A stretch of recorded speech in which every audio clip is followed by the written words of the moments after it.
आपने उस एम्प्रेस को अपनी पत्नी बना लिया जिसके पीछे पूरी दुनिया के मर्द दीवाने हैं। लेकिन सच कहें तो आपको इसमें कोई मज़ा नहीं आ रहा, क्योंकि 10 साल की शादी में उसने आपको अपनी छोटी उंगली तक नहीं छूने दी। यहां तक कि जब आप एक कड़े कल्टीवेटर बनकर दुनिया के शिखर पर पहुंच गए, तब भी आप उस आइस क्वीन के दिल को नहीं पिघला पाए। अब आप 10 साल पीछे पुनर्जन्म ले चुके हैं और आपने फैसला कर लिया है, अब बहुत हुआ, मैं इस एम्प्रेस के पीछे और नहीं भागने वाला। ये चैप्टर हमेशा के लिए बंद। तभी अचानक पूरे आसमान में 81 घंटियां गूंजने लगती हैं और मुख्य हॉल से एक करारी आवाज़ आती है, जैसे कुछ टूट गया हो। वहां रखी कीमती शाही मोहर, इंपीरियल सील पर एक दरार बिजली की तरह फैलने लगती है। मोहर की रखवाली कर रहीं 2 महिला गार्ड्स बुरी तरह डरकर तुरंत जमीन पर गिर जाती हैं। ठीक उसी वक्त आपके दिमाग में एक जाना पहचाना सिस्टम नोटिफिकेशन गूंजता है। शाही मोहर टूट चुकी है।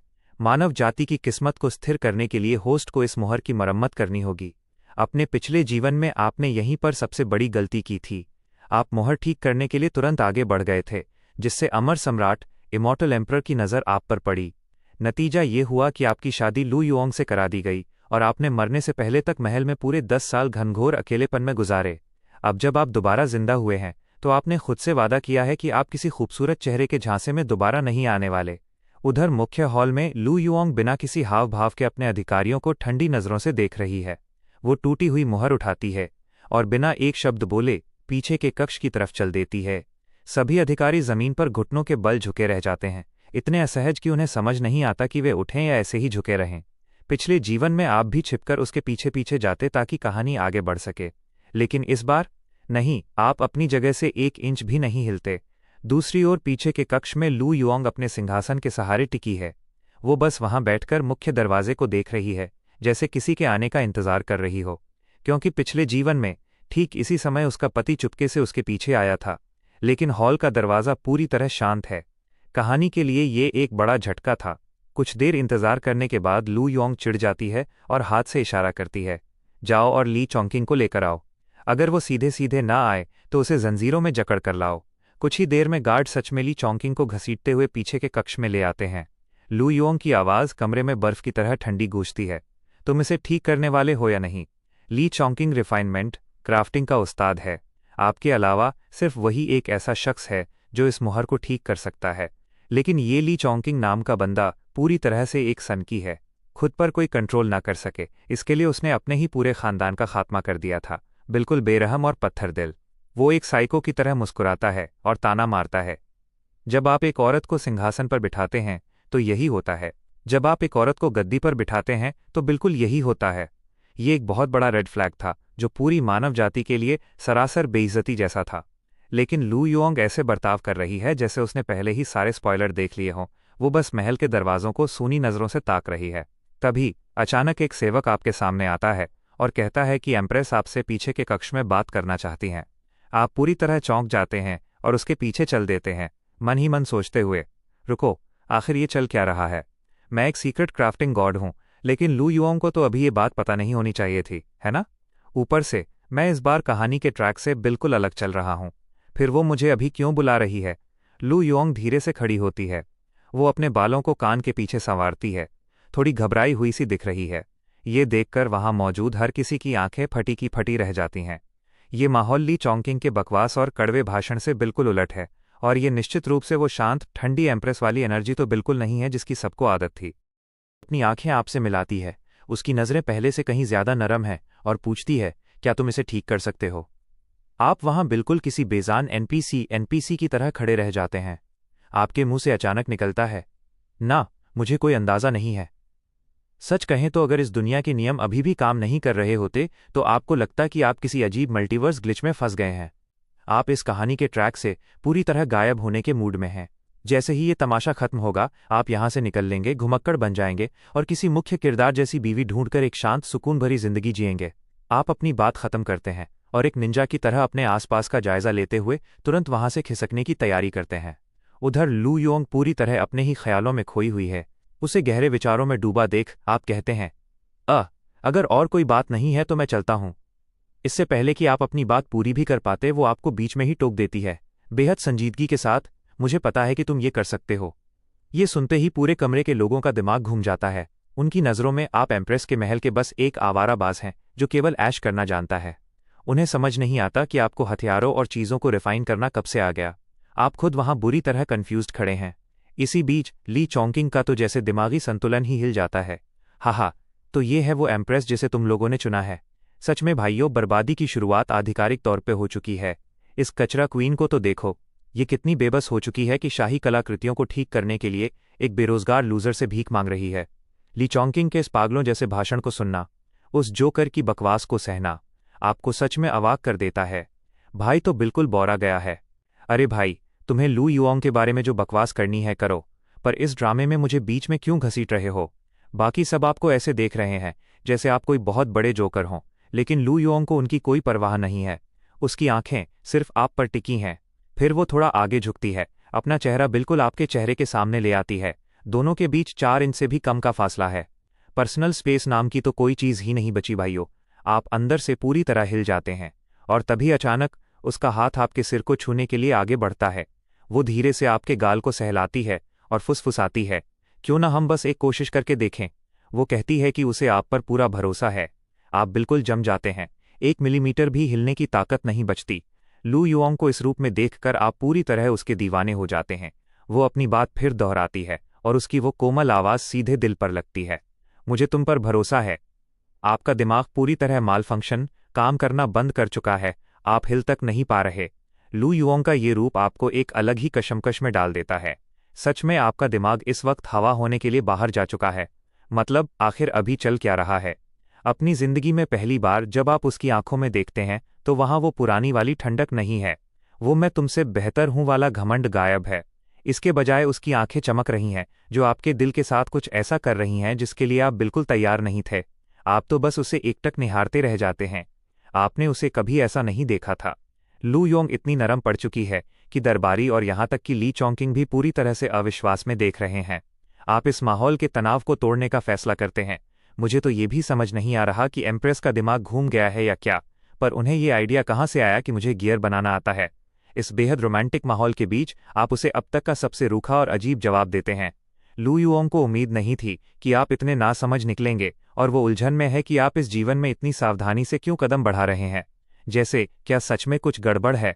इसी बीच ली चोंकिंग फर्श पर पड़ा पड़ा किसी विलन की तरह जोर जोर से हंस रहा है। सब देखो, इस महान एम्प्रेस को देखो जिसका तुम लोग साथ दे रहे हो। ये पूरी तरह से एक सनकी बन चुकी है, जो इंसानियत को बचाने के लिए इस घटिया स्तर के इंसान से उम्मीद लगाए बैठी है। हंसते रहो लोगों, किंग जिंग की सेना जल्द ही यहां पहुंचने वाली है और तुम में से कोई भी जिंदा नहीं बचेगा। ली चोंकिंग की इस बकवास ने पूरे कमरे में सन्नाटा खींच दिया है। हर कोई एक ही बात सोच रहा है, आखिर लू युओंग को क्या हो गया है? क्या उसने सच में सिर्फ 2 सेकंड में अपनी पूरी पर्सनैलिटी बदल ली? वो खुद को सही साबित करने या सफाई देने की जहमत तक नहीं उठाती। जब आप दूसरी बार अपने हुनर को लेकर झूठ बोलते हैं तो वो बस मुस्कुरा देती है।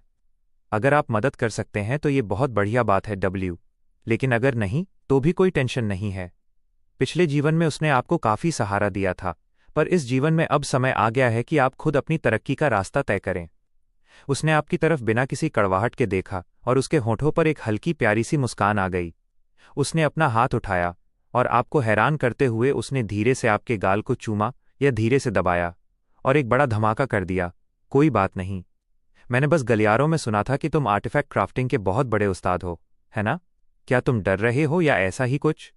जाओ, अपनी सीट पर बैठो और थोड़ी देर आराम करो। लू यानफोंग ने अपनी बात खत्म की और सिंहासन की तरफ बढ़ गई। जैसे ही वो खड़ी हुई, वही जानी पहचानी ठंडी मुख्य किरदार मेन कैरेक्टर वाली एनर्जी पूरे हॉल में दोबारा फैल गई। कमरे में मौजूद हर एक शख्स की रीढ़ में सहरन दौड़ गई, जबकि आप बस वहीं जमे खड़े रहे, अपने उस गाल को सहलाते हुए जिसे उसने अभी अभी छुआ था। आप बस उसकी पीठ को ताक रहे हैं, आपका दिमाग पूरी तरह से सुन्न और उलझन में है। रुको, क्या उसने अभी अभी मुझ पर इतनी तेजी से जादू चला दिया? इसी बीच ली चोंकिंग अभी भी अपनी जहर उगलने वाली बकवास बंद नहीं कर रहा है। तुम आस्तीन के सांप हो। तुम जैसे घटिया इंसान की वजह से पूरी मानव जाति बर्बाद होने वाली है। इतने सालों में तुमने जितने भी पाप कमाए हैं, उन सब का हिसाब तुम्हें देना होगा। शाही मुहर टूट चुकी है, जो पूरे देश के लिए बहुत बड़ी तबाही ऑयल है। तुम खत्म हो चुके हो, तुम बिल्कुल ढोंगी हो। लेकिन इससे पहले कि ली चोंकिंग अपना ये भाषण खत्म कर पाता, आप अभी भी लू यानफिंग के अंदाज में खोए हुए हैं। आप अचानक बोल पड़ते हैं, महाराज, मुझे अभी याद आया कि असल में मैं ये कर सकता हूँ। मैं मदद करने के लिए तैयार हूँ। ये कोई रात के 3 बजे का अचानक लिया गया बचकाना फैसला नहीं था।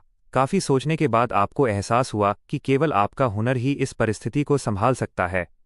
अगर आप आगे नहीं आए तो ये पूरी जगह सच में उतनी ही बर्बाद हो जाएगी जितना ली चोंगकिंग कह रहा था। और सच कहें तो वो अपने आप में एक बहुत बड़ा सिरदर्द होगा। लू यानफिंग के साथ आपकी एकमात्र अनबन बस इस बात को लेकर थी कि शादी के बाद चीज़ें कैसी हो गई थीं। अब पीछे मुड़कर देखने पर आपको समझ आता है कि आप बस उस समय के ड्रामे में अंधे हो गए थे। मतलब आखिर उसका असली मिजाज क्या है?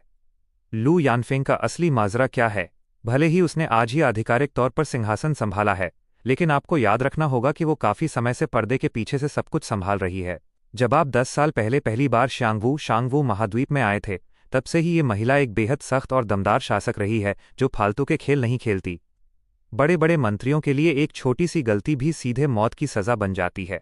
वो इन लोगों से सड़क के आवारा कुत्तों की तरह बर्ताव करती है, जब मन करे उन्हें जेल में डाल देती है या ख़त्म कर देती है। ऐसे मिजाज के साथ भला कोई एक शांत और सुकून भरी पारिवारिक जिंदगी की उम्मीद कैसे कर सकता है? ऐसी स्थिति में कभी भी एक खुशहाल परिवार नहीं बन सकता। इसके अलावा हमें लू यानफिंग के रुतबे के बारे में भी बात करनी होगी। उससे शादी करने का मतलब है कि आप खुद उसके कबीले का हिस्सा बनने जा रहे हैं, जैसे आपका सौदा हुआ हो। एक बार जब आपको एहसास होता है कि चीज़ें अजीब हैं और आप वहां से भागने की कोशिश करते हैं, तब तक खेल खत्म हो चुका होता है। आप पूरी तरह फंस जाते हैं। वह इस समय सच में बहुत ज़्यादा ताकतवर है।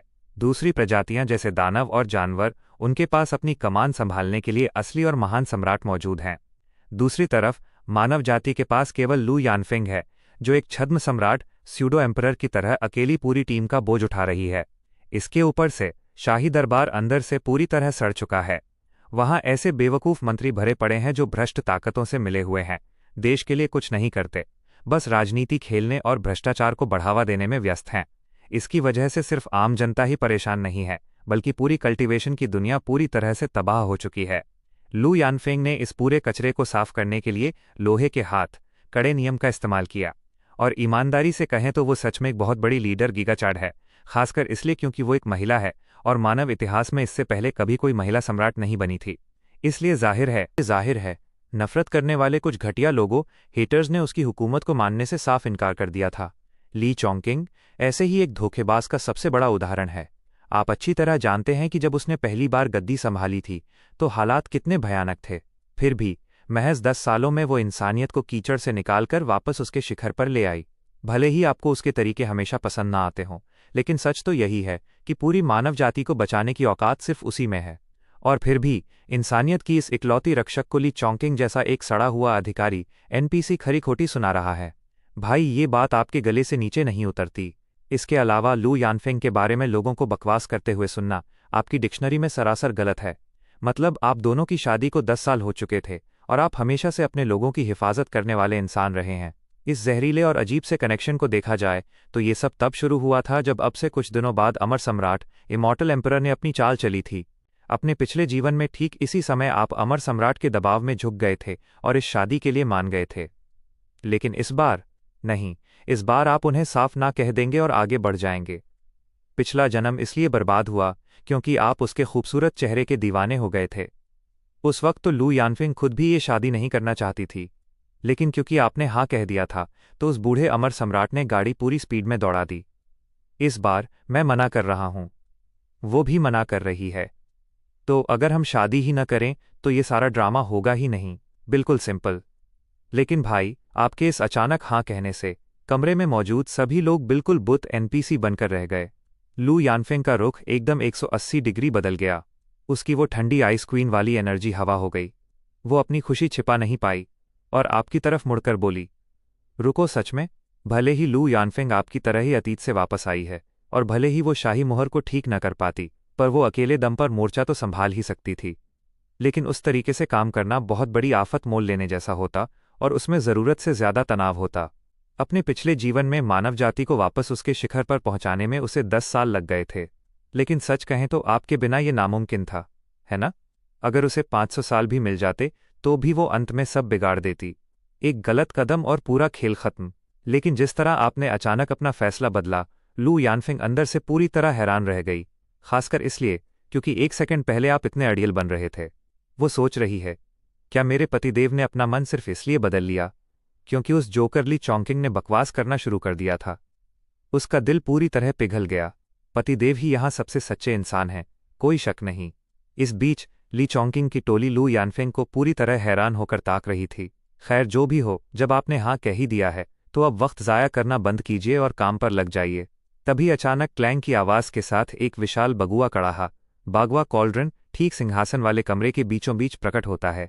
महाराज, शाही मुहर मेरे हवाले कीजिए। आप एक सच्चे हीरो चैट की तरह अपने सेटअप के सामने खड़े हो गए और लू यानफेंग की तरफ देखा। वो अभी भी उस झटके से उबर रही थी। बाहर से तो उसने अपना वही सख्त शाही चेहरा बना रखा था, लेकिन अंदर ही अंदर वो पूरी तरह आपकी दीवानी हो रही थी। आपको इस तरह काम संभालते देखकर वो सोच रही थी, पतिदेव सच में सबसे अलग हैं यार। लू यानफेंग आधिकारिक तौर पर आपके लिए पूरी तरह समर्पित सिंप होने वाले जोन में आ चुकी है। अगली ही पल वो उस चमकती हुई सुनहरी मुहर को सीधे आपके हाथों में उछाल देती है। आपने एक पल के लिए भी संकोच नहीं किया। आपने उसे कड़ाहे में डाल दिया और उसकी आग बिल्कुल भड़क उठी। सभी मंत्री घबरा गए। क्या ये सच में इसे ठीक करने वाला है? क्या हम सच में इस लड़के पर भरोसा कर रहे हैं? और ठीक उसी समय ली चोंकिंग ताना मारता है, हा, इस पागल रानी ने सच में इस लड़के को इसे ठीक करने का मौका दे दिया। जरा ध्यान से देखो, उसने जो कड़ाहा निकाला है वो हथियार बनाने के लिए है ही नहीं। ली चोंकिंग को ये बात जोर से चिल्लाकर बताने की जरूरत भी नहीं पड़ी, क्योंकि जैसे ही आपने वो कड़ाहा बाहर निकाला, हर किसी को समझ आ गया कि लू यानफेंग का ये औजार ये तो केवल गोलियां पिल्स बनाने के लिए है ना? भाई, ये एक अल्केमी फर्नेस, दवाइयां बनाने वाली भट्टी है। भला इसका वेपन क्राफ्टिंग से क्या लेना देना? वहां मौजूद बड़े बड़े मास्टर्स का दिमाग पूरी तरह हिल जाता है और वे पैनिक करने लगते हैं। जैसे, अगर तुम इसे ठीक नहीं कर पाए, अगर तुमने इस शाही कलाकृति को तोड़ दिया। भाई, ये शाही कलाकृति है।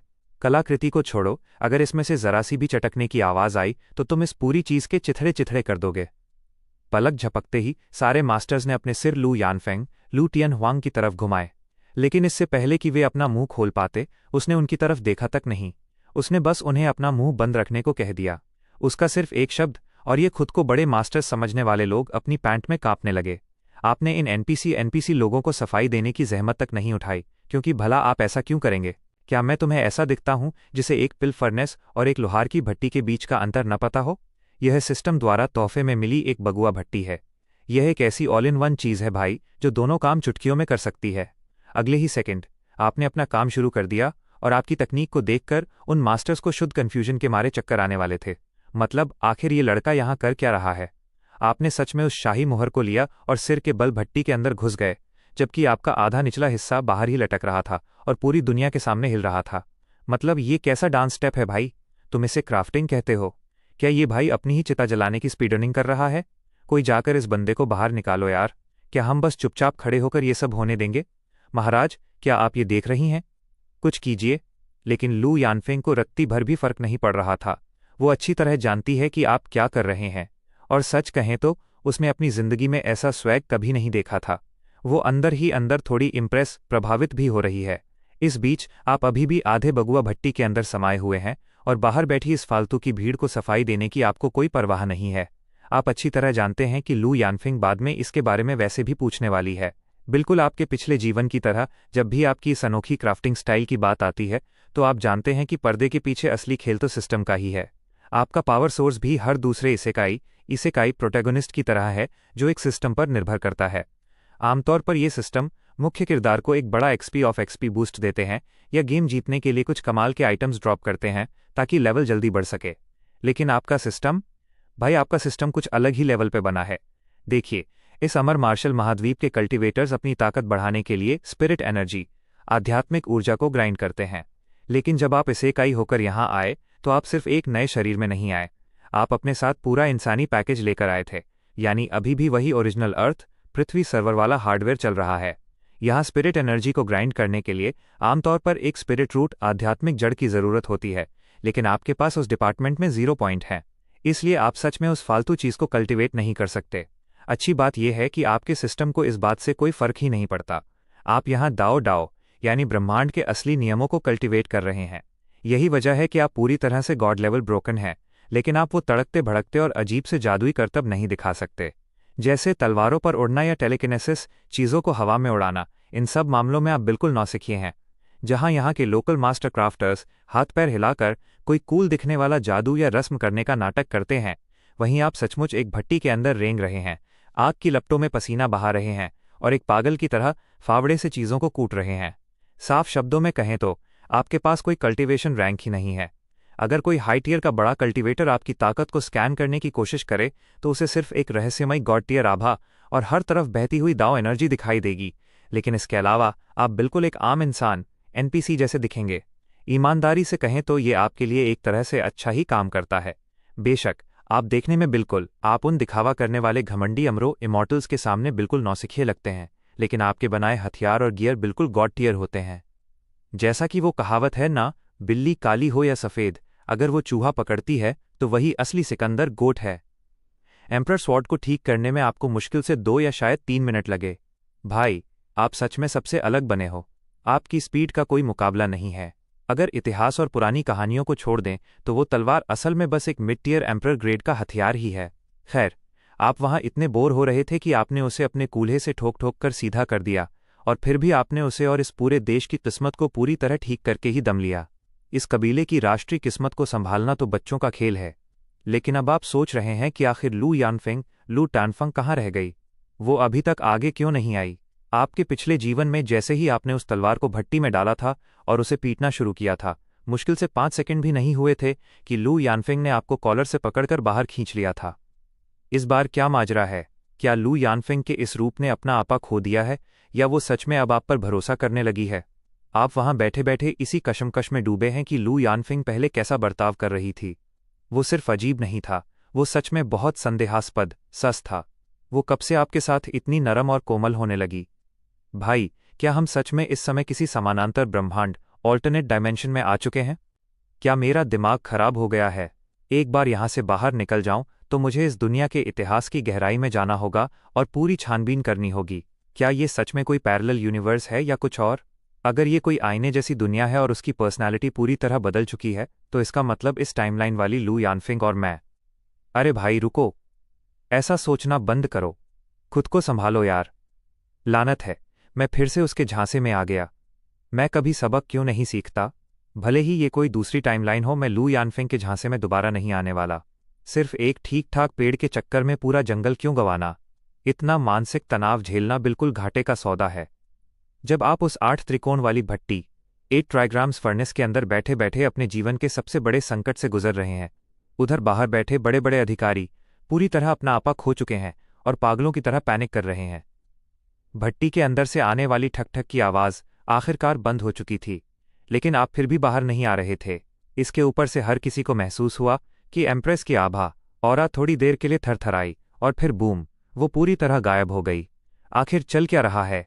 क्या ऐसा हो सकता है कि इस लड़के ने गलती से एम्प्रेस को ही निपटा दिया हो और अब डर के मारे बाहर आकर अंजाम भुगतने की उसकी हिम्मत न हो रही हो? कैबिनेट के मुखिया लू जियोंग से आखिरकार और बर्दाश्त नहीं हुआ और उन्होंने एक ठंडी सांस ली। महाराज, आपको इतनी लापरवाही नहीं बरतनी चाहिए थी। आपको कम से कम पहले स्वर्गीय सम्राट से सलाह तो लेनी ही चाहिए थी। अगर इस लड़के ने सच में एम्प्रेस का कुछ बिगाड़ दिया है तो क्या ये सबके लिए गेम ओवर नहीं है? ली चॉन्किंग आखिरकार होश में आया और किसी साइको की तरह जोर जोर से हंसने लगा, लेकिन वो मुश्किल से 2 बार ही हंस पाया होगा कि एक क्वासी एम्परर के भयंकर दबाव ने उसे सीधे फर्श पर पटक दिया। वो हिल तक नहीं पा रहा था और उसके नीचे लगी पत्थर की टाइलें उस भारी दबाव की वजह से सचमुच चटकने लगी थीं। अभी भी हंसी आ रही है ना? तुम बिल्कुल जोकर हो। जरा अपना दिमाग चलाओ और महसूस करो कि एम्प्रेस अभी भी यहाँ है या नहीं। लू यानफिंग ने मुश्किल से अपना सिर घुमाया और उस लाचार कराहते हुए ली चॉन्किंग पर एक ठंडी और जानलेवा नज़र डाली। ये इस सदी का सबसे खतरनाक और बेमिसाल अंदाज था। जैसे ही उसने अपनी बात खत्म की, आपकी भट्टी के अंदर से एम्प्रेस की आभा की एक विशाल लहर बाहर निकली। जैसे ही अधिकारियों ने उस जादुई ऊर्जा को महसूस किया, उनके चेहरे ऐसे खिल उठे जैसे उनकी बम्पर लॉटरी लग गई हो। इस लड़के ने सच में ये कर दिखाया। भाई, उसने सच में कमाल कर दिया। कोई चांस ही नहीं था। मेरा तो दिमाग ही घूम रहा है। ये एक एम्परर टियर की शाही कलाकृतियां हैं, मतलब सचमुच टॉप टियर लीजेंड रैंक का गियर, और अब तक पूरी मानव जाति के पास सिर्फ एक ही मास्टर ब्लैकस्मिथ लोहार था, ली चॉन्किंग। और अब ये एरा गैरा लुयन बीच में आ गया। ये बंदा आखिर स्पॉन कहाँ से हुआ? क्या ये वही फालतू का लड़का एनपीसी नहीं था जो यहाँ 24 घंटे अमर सम्राट की एम्प्रेस के साथ ऐश और पार्टियां कर रहा था? ली चोंकिंग की हालत पूरी तरह खराब हो चुकी है। वो मुंह के बल फर्श पर गिरा हुआ है और भट्टी की तरफ ऐसे देख रहा है जैसे उसने कोई भूत देख लिया हो। वो फुसफुसाता है, ये भला कैसे मुमकिन है? ये लड़का तो बिल्कुल एक आम इंसान है और अभी 20 साल का भी नहीं हुआ है। कोई मुझे समझाओ कि ये क्या हो रहा है। लू यानफेंग लुअनफोंग उसे उसी ठंडी नज़रों से देखती है और कहती है, एक सेकंड पहले तो तुम किसी जोकर की तरह हंस रहे थे, अब तुम्हारी वो सारी एनर्जी कहाँ चली गई भाई?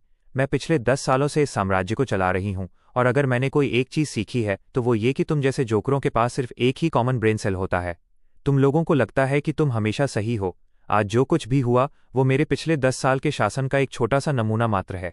तुम सबको लगा कि मैं लुआन के पास जाकर कोई बहुत बड़ी बेवकूफ़ी कर रही हूँ, पर तुम में से किसी ने एक पल के लिए भी ये सोचने की जहमत नहीं उठाई कि मैंने ऐसा किया ही क्यों। कभी अपने घमंड की जगह अपने दिमाग का इस्तेमाल करके देखो। अगर तुम जैसे कम आईक्यू वाले लोगों को मेरी चालें समझ आने लगें तो क्या तुम्हें सच में लगता है कि मुझ जैसी जीनियस ने इसके बारे में पहले से कोई कैलकुलेशन नहीं की होगी? ली चोंकिंग आखिरकार इस सदमे से बाहर आता है, अपने दांत पीसते हुए चिल्लाता है, तो क्या हुआ अगर तुमने इस कलाकृति को ठीक कर दिया? ये फिर भी एक मरम्मत की हुई चीज़ है। ये एक बार पहले भी टूट चुकी है ना? इसके बिखरने की आवाज़ पूरे मानव साम्राज्य में गूंज उठी थी। भले ही तुमने इसे पैच कर दिया हो, लेकिन तुम इतिहास की पहली ऐसी सम्राट हो जिसने अपने राज्याभिषेक के पहले ही दिन सिंहासन की मोहर को तोड़वा दिया। तुम्हारी साख अब पूरी तरह खत्म कुक्ड हो चुकी है। ली चोंकिंग किसी सांप की तरह घिनौनी मुस्कान के साथ आगे कहता है, शायद ये सीधे साधे गरीब लोग अभी भी तुम्हारी पूजा करें, लेकिन मैं उन निचले स्तर के कल्टीवेटर्स और नासमझ लोगों की बात कर रहा हूं जो अपनी पूरी जिंदगी में गोल्ड कोर स्टेज तक भी नहीं पहुंच पाते। ऐसे लोगों को भड़काना और उनका ब्रेन वॉश करना सबसे आसान काम होता है। जब वो मोहर टूटी तो तुम्हारे प्रति उनका भरोसा भी उसी वक्त टूट गया। तुम मोहर को तो ठीक कर सकती हो, लेकिन क्या तुम उनकी वफादारी को वापस ठीक कर पाओगी? बिल्कुल नहीं। तुम पूरी तरह खत्म हो चुकी हो। तुम्हें राज करना आता ही नहीं है और वे सब मिलकर तुम्हें गद्दी से उतार फेंकेंगे। बचकर रहना। लेकिन जैसे ही उसने अपना ये लंबा भाषण खत्म किया, लू यानफेंग ने बस एक कड़वी मुस्कान बिखेरी, और ये उसकी वो कोमल वाली मुस्कान बिल्कुल नहीं थी जो वो मुख्य किरदार ओमसी को देती है। ये सामने वाले के लिए सरासर बेइज्जती और हिकारत से भरी नज़रों वाली मुस्कान थी, जैसे वो सड़क पर मरे किसी जानवर को देख रही हो। तुम सच में एक नंबर के बेवकूफ़ हो, उसने उस पर एक ठंडी नज़र डालते हुए कहा। क्यों न तुम एक बार फिर से उस मोहर की आभा ऑरा को महसूस करने की कोशिश करो। ली चोंकिंग भट्टी की तरफ देखता है, उसका दिमाग पूरी तरह सुन्न हो चुका है और उस मोहर की ऊर्जा टकराते ही वो कांपने लगता है। ये कैसी ताकत है? नहीं, ऐसा नहीं हो सकता। ये नामुमकिन है। ऐसा तो होना ही नहीं चाहिए था। ये शाही मोहर अचानक एक क्वासी एम्परर लेवल से सीधे फुल ब्लोन एम्परर ग्रेड, पूर्ण सम्राट स्तर पर कैसे अपग्रेड हो गई? वहां मौजूद बड़े बड़े सूरमाओं ने भी इस बात को तुरंत भांप लिया। भट्टी से बाहर आ रही वो जादुई ऊर्जा 100% एम्परर ग्रेड की ही एनर्जी थी। अब इस बात का क्या मतलब निकाला जाए? देखिए, हर कोई जानता है कि जब आप किसी लीजेंडरी कलाकृति को तोड़कर दोबारा ठीक करते हैं तो भले ही आप उसकी मरम्मत कर लें, लेकिन उसकी क्वालिटी बहुत हद तक गिर जाती है। उसका रैंक हमेशा कम नर्फ हो जाता है। लेकिन इस लड़के ने एक क्वासी एम्परर कलाकृति को सीधे एम्परर ग्रेड में बदल दिया। ये तो बिल्कुल वैसी ही बात हो गई कि कोई आम सुनहरी मछली बिना पानी के हवा में तैरने लग जाए। ये बिल्कुल दिमाग का दही करने वाला लॉजिक था। वहां खड़े उन टॉप टियर एक्सपर्ट्स की पूरी दुनिया और उनके सारे नियम एक झटके में चकनाचूर हो गए। उनकी हकीकत का सिस्टम पूरी तरह हैंग हो चुका था। उधर ली युआंग एक तरफ खड़ी होकर भट्टी में घुसे उस लड़के को पूरी तरह एक दीवानी फैन गर्ल की नज़रों से देख रही है। खैर, इस समय सिर्फ उसका आधा हिस्सा ही बाहर दिख रहा है। बाकी की भीड़ पूरी तरह कन्फ्यूज्ड है, लेकिन लू युआंग असली खेल जानती है। वो जानती है कि उसका पतिदेव यहाँ सिर्फ स्पिरिट एनर्जी का इस्तेमाल नहीं कर रहा है, वो सचमुच ब्रह्मांड के नियमों यानी हेवनली डाव को हैक कर रहा है। जब वो उस कलाकृति को बना रहा था, उसने अपने हेवनली दाव के हैक्स को सीधे उस मोहर के अंदर फूंक दिया था। ठीक करते समय उसने सचमुच हेवनली दाव के हैक्स को उसके अंदर फूंक दिया था। वो एक तरह से एडमिन प्रिविलेजेस का इस्तेमाल करके भौतिकी के नियमों को ही दोबारा लिख रहा है। यही वजह है कि मोहर का लेवल बढ़ गया। अब अगर वो चाहे कि कोई मछली हवा में उड़े तो भाई वो मछली उड़ेगी। कोई मजाक नहीं है। उसका मर्द सच में सबसे अलग बना है। और अब वहां खड़ी भीड़ को भी धीरे धीरे एहसास होने लगा है कि वे एक महाबली जिगा चैट को देख रहे हैं। मोहर क्वासी से सीधे फुल एम्परर ग्रेड बन चुकी है, इसमें कोई बहस की गुंजाइश ही नहीं है। लू युआंग अपनी पोशाक को बड़े ही सलीके से संभालती है, फिर घूमती है और एक बॉस की तरह उस विशाल सिंहासन पर बैठ जाती है। वो वहां एक उलझे हुए एनपीसी की तरह खड़े ली चोंकिंग को ठंडी नजरों से नीचे देखती है। और बिल्कुल कड़क अंदाज में एक बड़ा धमाका करती है। मानव जाति के पास पिछले 30,000 सालों से कोई सम्राट नहीं था। बस यही है। माहौल सेट करने के लिए उसका ये एक वाक्य ही काफी था, और इन मंजे हुए पुराने जमाने के शातिर राजनेताओं ने तुरंत हवा का रुख भांप लिया और अपनी प्रतिक्रियाएं बदल दीं। ली जियोंग ने तुरंत लू युओंग के सामने झुककर नारा लगाया, मुहर का क्वासी से एम्परर ग्रेड में अपग्रेड होना। यह स्वर्ग से मिला एक दैवीय संकेत है। एक नया मानव सम्राट आने वाला है, जो मानव जाति को वापस उसके सुनहरे युग, गोल्डन ईरा में ले जाएगा। उसके बगल में खड़े प्रधानमंत्री ने भी तुरंत इस बहती गंगा में हाथ धो लिया। पुरानी मुहर वैसे भी औसत दर्जे की थी। ये नई मुहर कोई अपशकुन नहीं है, बल्कि ये एक बहुत बड़ी जीत डब्ल्यू है। इसका मतलब है कि मानव जाति आखिरकार अपनी पुरानी जंजीरों को तोड़ रही है। जब बात मक्खन लगाने ग्लेजिंग की हो, तो हजारों सालों से राजनीति के खेल में बैठे इन राजनेताओं से बेहतर कोई नहीं कर सकता। सच में ये लोग किसी का ब्रेन वॉश करने और माहौल बनाने के फाइनल बॉस हैं। जैसे ही सबको एहसास हुआ कि शाही मुहर का एम्परर टियर में मेकओवर हो चुका है, उनके दिमाग ने तुरंत नफे नुकसान का गणित लगाना शुरू कर दिया। अब आप कह सकते हैं कि लू युओंग का राज्याभिषेक सिर्फ ठीक ठाक नहीं है, बल्कि ये तो एक अलग ही लेवल का स्वैग है। इतिहास के हर दूसरे सम्राट की तुलना में ये आधिकारिक तौर पर अब तक का सबसे महान गोट टियर राज्याभिषेक है। हर कोई इसके लिए बेहद उत्साहित है। ये सदियों में देखी गई सबसे सच्ची और वैध रस्म है। अब भला किसकी हिम्मत होगी जो इसे अपशकुन कहे या उसकी वैधता पर सवाल उठाए। वो बकवास अब हमेशा के लिए बंद हो चुकी है, और ली चॉन्किंग जैसे नफरत करने वाले लोग, जो अपनी झूठी भविष्यवाणियों के पीछे छिपकर उसे बदनाम करने का नाटक कर रहे थे, जरा अब उन्हें देखो। किसकी मजाल है जो अब अपना मुंह भी खोले।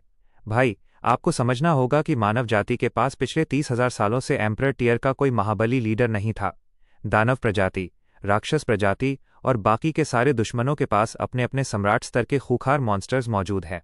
असली खतरा तो वे लोग हैं। पिछले 30,000 सालों से हमारी सरहदें दुश्मनों के हाथों तबाह हो रही थीं, जबकि इंसान यहाँ आपस में ही फालतू की घरेलू जंग लड़ने में व्यस्त थे। कबीले में पूरी तरह अफरा तफरी मची हुई थी और हर तरफ सिर्फ नाकामी ही हाथ लग रही थी। लेकिन अब अचानक एक नया सम्राट सामने आया है, एक बिल्कुल आदर्श और दोषरहित सम्राट। ईमानदारी से कहें तो वो कुछ अलग ही चीज़ है। सारे सितारे सही जगह पर आ चुके हैं और माहौल बिल्कुल पावन है। लू युओंग असल में वही मुख्य किरदार है जिसे ब्रह्मांड ने हमारा बोझ उठाने के लिए चुना है। इस बीच आप अभी भी उस एल्केमी भट्टी के अंदर आधे फंसे हुए अपनी ही कश्मकश में डूबे हैं। आखिर लू युओंग ने मुझे अभी तक बाहर क्यों नहीं निकाला? मतलब वो मुझसे पूछ क्यों नहीं रही कि मैं यहाँ अंदर क्या कर रहा हूँ? मैंने तो पूरा भाषण तैयार करके रखा था। वो मुझे सफाई देने का मौका क्यों नहीं दे रही? यह बात थोड़ी अजीब सस लग रही है। अगर उसने पूछा ही नहीं तो मैं इस स्थिति से अपना पल्ला कैसे झाड़ूंगा? भट्टी के अंदर बैठे बैठे आपका सब्र अब जवाब दे रहा है। आप सोचते हैं कि क्यों न खुद ही रेंकर बाहर निकल जाया जाए। आप फैसला करते हैं, बाहर कूदते हैं और शाही मुहर को अपने हाथों में लेकर सीधे लू युओंग की तरफ बढ़ते हैं। आप पूरी तरह सम्मान का नाटक करते हुए उसे दोनों हाथों से सौंपते हैं। महाराज, मैंने शाही मुहर की मरम्मत पूरी कर दी है। लू युओंग सिंहासन पर बैठी आपकी तरफ देख रही है और उसका वो पथरीला दिल इस वक्त आपके लिए पूरी तरह पिघल रहा है। अगर ध्यान दिया जाए तो अपने पिछले जीवन में उसने कभी तसल्ली से आपके चेहरे को नहीं देखा था। अब इस जीवन में आपको देखकर उसे तो ये भी याद नहीं आ रहा कि आप पहले कैसे दिखते थे, कि आप पिछले जन्म में कैसे दिखते थे। उसे बस ऐसा लग रहा है कि इस बार आप थोड़े ज्यादा तरोताज़ा और जवान दिख रहे हैं। लेकिन ईमानदारी से कहें तो वो आपकी तरफ जहां भी देखती है, उसके दिल में आपके लिए फीलिंग्स प्यार जागने लगती हैं। वो सोच रही है कि पिछले जीवन में आखिर उसे हो क्या गया था। ऐसा लड़का पूरे 10 साल तक उसके बगल में था और उसने कभी ध्यान तक नहीं दिया। ये तो टॉप टियर बेवकूफ़ी थी। वो सचमुच आपके प्यार में गिर चुकी थी और उसे भनक तक नहीं थी। शाही मुहर अब वापस लू युओंग के हाथों में आ चुकी है। आप अंदर ही अंदर थोड़े नर्वस हो रहे हैं और इंतजार कर रहे हैं कि लू युओंग आपसे पूछे कि आपने इस चीज़ को आखिर ठीक कैसे किया। यहाँ तक कि आपने अपनी इस 500 आईक्यू वाली चाल को समझाने के लिए एक पूरी स्क्रिप्ट भी तैयार कर रखी है। लेकिन यहाँ कहानी में एक बड़ा ट्विस्ट आता है। मुहर लेने के बाद लू युओंग आपकी तरफ देखती है और एक बेहद प्यारी जादुई मुस्कान बिखेरती है। वो मुस्कान ऐसी थी जो पलक झपकते ही माउंट गानशांग के बड़े बड़े ग्लेशियरों को पिघला दे। तुम काफी थके हुए लग रहे हो, है ना? जाओ, बैठो और थोड़ा आराम कर लो। उसकी आवाज़ का अंदाज बिल्कुल अलग लग रहा था। उसमें मैं बॉस हूँ वाली वो ठंडी कशिश तो थी, लेकिन साथ ही वो इतनी मीठी थी जैसे कोई सुरीला जादुई गीत, सायरन सॉन्ग हो। आराम? भाई, गंभीरता से कहें तो मैं तो यहाँ इनाम का इंतजार कर रहा हूँ। उसकी कीमती चीज़ बचाने के बदले मेरा रिवॉर्ड कहाँ है? ये माहौल तो बिल्कुल वैसा लग रहा है जैसे कोई पति सुबह से शाम तक की हाड़ तोड़ नौकरी के बाद घर लौटा हो और उसकी पत्नी उस पर इतना प्यार लुटा रही हो। रुको, पत्नी? अरे भाई, मेरा दिमाग ऐसा क्यों सोच रहा है? बंद करो ये सब। लू यानफिंग अपने लुक्स के मामले में सच में बहुत ज़्यादा कातिलाना है यार। मेरा दिमाग सचमुच हैंग हो रहा है। मैं उसके चक्कर में अपना आपा खोने ही वाला हूँ। बस अपना आपा खोने ही वाला हूँ। आप तुरंत इस ख्याल से बाहर आते हैं और घबराहट में बड़बड़ाते हैं, हाँ, मैं बस आप सीधे जाकर थोड़ा सोऊंगा। मैं यहाँ से निकल रहा हूँ। आप लोगों को तो वैसे भी पूरा साम्राज्य चलाना है ना? हाँ, बिल्कुल। लू युओंग एक पल के लिए हैरान दिखती है, फिर बस मुस्कुराकर सिर हिला देती है। ठीक है, जाओ आराम करो। हमारा काम खत्म होते ही हम खुद तुमसे मिलने आएंगे। अरे, जरा रुकिए। क्या? आप किसी पागलों की तरह अपने हाथ हिलाने लगते हैं। नहीं, नहीं, इसकी कोई ज़रूरत नहीं है। महाराज बहुत व्यस्त हैं। मुझ जैसे आम इंसान के लिए परेशान होने की बिल्कुल ज़रूरत नहीं है। मैं बस खिसक रहा हूँ। आप सचमुच दुम दबाकर वहाँ से भाग खड़े होते हैं। आप सचमुच दुम दबाकर वहाँ से भाग खड़े होते हैं। आप पीछे मुड़कर उसकी तरफ ऐसे देख रहे हैं जैसे क्या ये लड़की सच में सीरियस है। उसे ऐसे ताक रहे हैं जैसे तुम सच में मुझे यहाँ से जाने दे रही हो। मैं सच में जा रहा हूँ भाई। मतलब तुम सच में मुझसे कुछ नहीं पूछने वाली?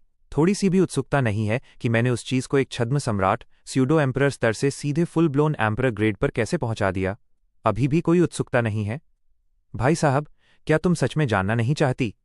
मुझसे पूछो ना। चलो, जल्दी से मुझसे सवाल करो। मैंने अपना कड़क और मज़ेदार जवाब पहले से ही सोचकर तैयार रखा है। अब हैरान होने का नाटक भी मत करना दोस्तों। सच तो ये है कि वहां खड़े ये सारे बड़े बड़े मास्टर्स भी उतने ही अजीब सस लग रहे हैं जितनी कि तुम। लेकिन हमारी एम्प्रेस वो बिल्कुल एक सिग्मा की तरह बर्ताव कर रही है। उसे कोई परवाह नहीं है। उसने एक भी सवाल नहीं पूछा। बिल्कुल असली मुख्य किरदार, मेन कैरेक्टर वाली एनर्जी। महाराज, लू यानफेंग, लुअनफोंग बस एक सेकंड के लिए अपनी जगह पर सुन्न खड़ी रह जाती है, जैसे उसका असल जिंदगी में ही नेट हैंग लग हो गया हो। फिर जैसे अचानक उसके दिमाग की बत्ती जलती है, उसे कुछ याद आता है और वो तेजी से आपकी तरफ कदम बढ़ाने लगती है। वो कहती है, मेरी गलती है, मैं तो भूल ही गई थी। मैं तुम्हें बाहर तक छोड़ने आना ही भूल गई। आप उसे अपनी तरफ आते देखते हैं और खुद को उस लंबे इंटरव्यू पूछताछ के लिए तैयार कर लेते हैं। आपने अपना जवाब भी रट लिया था, लेकिन तभी वो ये बड़ा धमाका कर देती है, बाहर तक छोड़ने आना। आखिर बाहर तक कहाँ छोड़ने? आप उसे देखते हैं, फिर मुख्य हॉल के दरवाजे को देखते हैं और सोचते हैं, रुको, क्या ये महिला सच में मुझे एक जेंटलमैन की तरह बाहर तक विदा करने आ रही है? ये माहौल तो बिल्कुल घर पर रहने वाली उस बीवी जैसा लग रहा है जो अपने पति को नौकरी पर जाते समय विदा करती है। क्या इसका दिमाग सच में ठिकाने पर नहीं है? क्या ये पूरी तरह सठिया गई है? आप इस अजीब से माहौल में और ज़्यादा देर नहीं रुकना चाहते, इसलिए आप तुरंत बोल पड़ते हैं, अरे नहीं, कोई बात नहीं। सच में? और फिर आप वहां से 9-2-11 हो जाते हैं, हॉल से सीधे उड़ते हुए बाहर निकलते हैं। आप सोचते हैं कि आपको जल्द से जल्द इतिहास की किताबें खंगालनी होंगी, क्योंकि आपको चेक करना है कि कहीं आप किसी गड़बड़ वाले पैरेलल यूनिवर्स में तो नहीं फंस गए, क्योंकि ये पूरी हकीकत ही कुछ अजीब लग रही है। आप पहले ही मीलों दूर निकल चुके हैं, लेकिन लू यानफिंग अभी भी मुख्य दरवाजे पर खड़ी है, चौखट के सहारे टिकी हुई दूर जाते हुए आपकी पीठ को निहार रही है और पीछे से चिल्लाती है, धीरे जाओ, कहीं गिर मत जाना बुद्धू। जैसे ही आप आखिरकार उसकी नज़रों से ओझल होते हैं, उसके चेहरे पर एक बहुत ही प्यारी और चमकदार मुस्कान आ जाती है। हाँ, वो सच में मुस्कुरा रही है और उसने राहत की एक बहुत बड़ी सांस ली, जैसे उसके सिर से कोई भारी दबाव हट गया हो। इस बीच हॉल में मौजूद बाकी के सारे लोग बिल्कुल बुत एनपीसी बने खड़े हैं और पूरी तरह उलझन में उसे ताक रहे हैं। आखिर लू यानफिंग कब से इतनी नरम दिल हो गई? इस माहौल के लिए तो हमने साइन अप नहीं किया था भाई। इससे पहले कि कोई इस अजीब स्थिति को समझ पाता, वो पीछे मुड़ती है और वापस दरबारियों की भीड़ की तरफ बढ़ने लगती है। और ठीक उसी पल महल का वो विशाल दरवाज़ा जोर से बंद हो जाता है। खचाक। खेल खत्म। तभी अचानक एक खूंखार और जानलेवा आभा, मर्डरस ऑरा, उस बड़े हॉल में किसी मालगाड़ी की तरह फैल जाती है। हर किसी का खून जम जाता है। एक सेकंड पहले जहां बाहर का मौसम लग रहा था, वहीं अगले ही पल सब एक बर्फीले तूफान के बीच खड़े थे। किसी को समझ नहीं आ रहा था कि आखिर चल क्या रहा है, लेकिन एक बात बिल्कुल साफ थी, ली चोंकिंग अब पूरी तरह खत्म, कुक्ड हो चुका है। लू यूफे वो इंसान बिल्कुल नहीं है जिससे कोई पंगा लिया जा सके। एम्प्रेस असल में एक चलती फिरती जल्लाद है। उसके काम करने के तरीके भी उतने ही घातक हैं जितने कि उसके लुक्स कातिलाना है। पूरे 10 में से 10। तो तुम इतिहास की किताबों में अपना नाम दर्ज कराना चाहते हो? लू यूफे की आवाज़ पूरे हॉल में गूंज उठी, इतनी ठंडी कि नरक को भी जमा दे। ली चोंकिंग बुरी तरह हिल गया, लेकिन इससे पहले कि वो अपनी आंखें भी झपका पाता, या यूं कहें कि इससे पहले कि लू यूफेई उसे एक शब्द भी बोलने देती, उसने सीधे उस पर पलटवार कर दिया। हम दोनों लगभग एक ही उम्र के हैं। तुम अभी तक इतने नासमझ और बचकाने कैसे हो, और तुम्हें इतिहास की किताबों की पढ़ी है? प्यारे, इतिहास एक वेश्या की तरह होता है, जिसे जैसा मन चाहे वैसे इस्तेमाल कर सकता है। उसका एक एक शब्द किसी मुक्के की तरह लग रहा था, जो पत्थर के फर्श पर उसकी हील्स की खट खट खट की आवाज के साथ बिल्कुल ताल मिला रहा था। उसका हर एक कदम सचमुच ली चॉन्किंग की आत्मा पर तमाचे बरसा रहा था। वो आखिरकार वापस अपने सिंहासन पर बैठ गई, उसकी तरफ नीचे देखा और बड़ा धमाका किया। ली चॉन्किंग, शाही मोहर तुमने ही तोड़ी है। जैसे ही वो बोली, उसके सबसे बड़े चमचे ली जियोंग ने इस बेइज्जती को पूरा करने के लिए तुरंत बीच में छलांग लगा दी। इस धोखेबाज ली चॉन्किंग ने दुश्मनों के साथ हाथ मिलाया था। इसने कल राज्याभिषेक से ठीक पहले शाही मोहर को तोड़ दिया था। खुशनसीबी से हमारी एम्प्रेस का स्वैग ऑरा कुछ अलग ही लेवल का है, और इस देश की जादुई ऊर्जा ने मोहर को खुद ब खुद ठीक ऑटो रिपेयर कर दिया। अब ये मोहर और भी ताकतवर हो रही है, और हम इस जोकर का नाम जेल के सबसे गहरे गड्ढे में दर्ज कर रहे हैं, इसे इतिहास की किताबों में लिख रहे हैं, ताकि आने वाली सदियों तक हर कोई इसके नाम पर थूके।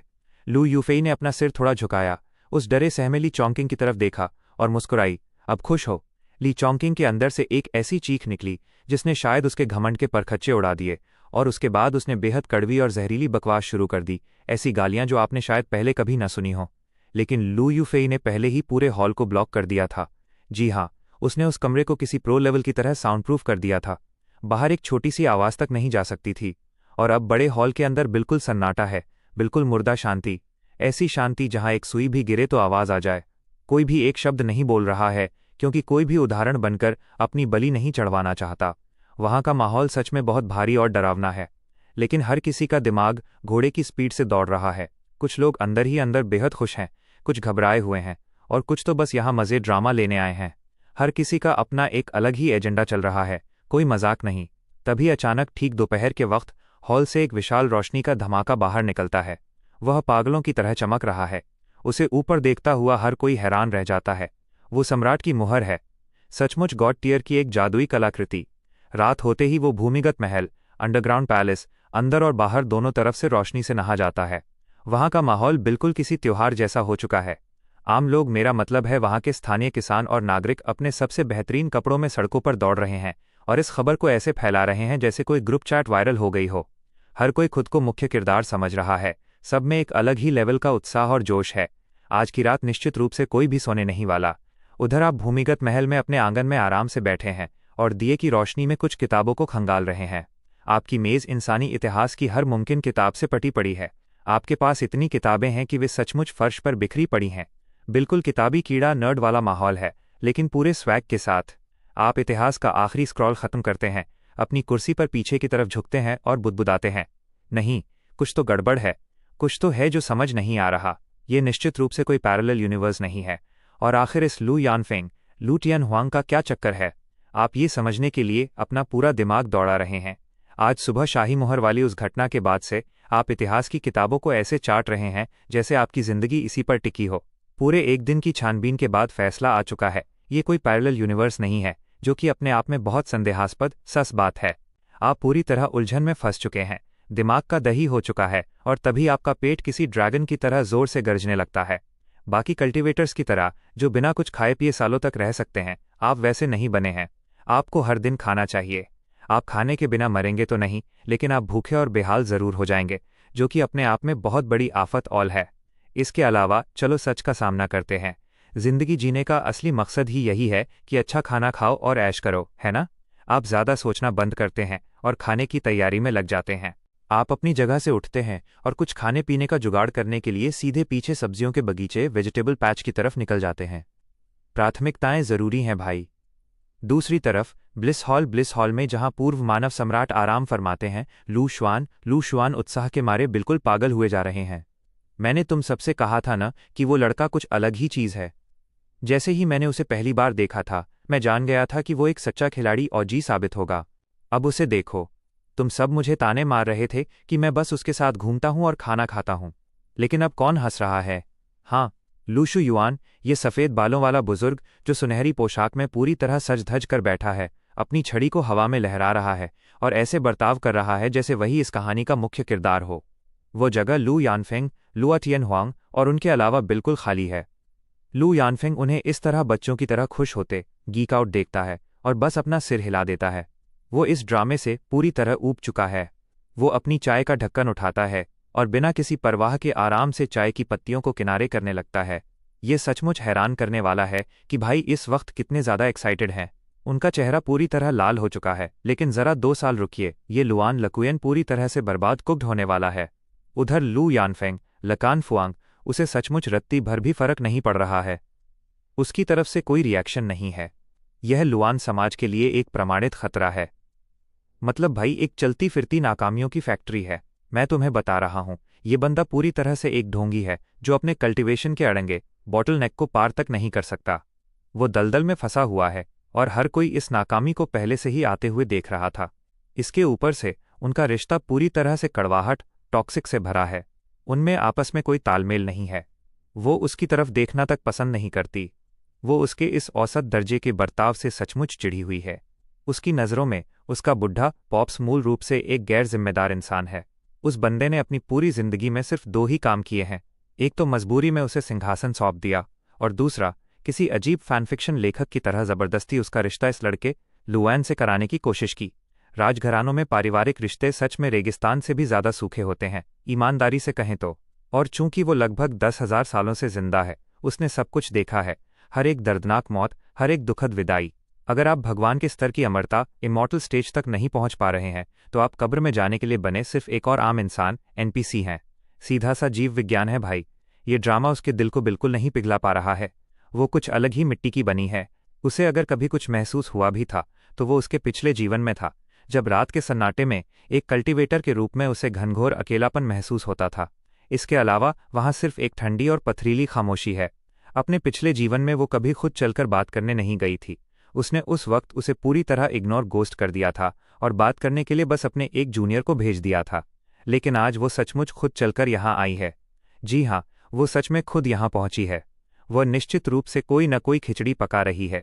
लुआन जो अब तक खुशी के घोड़े पर सवार था, आखिरकार धीरे धीरे हकीकत में वापस आने लगा।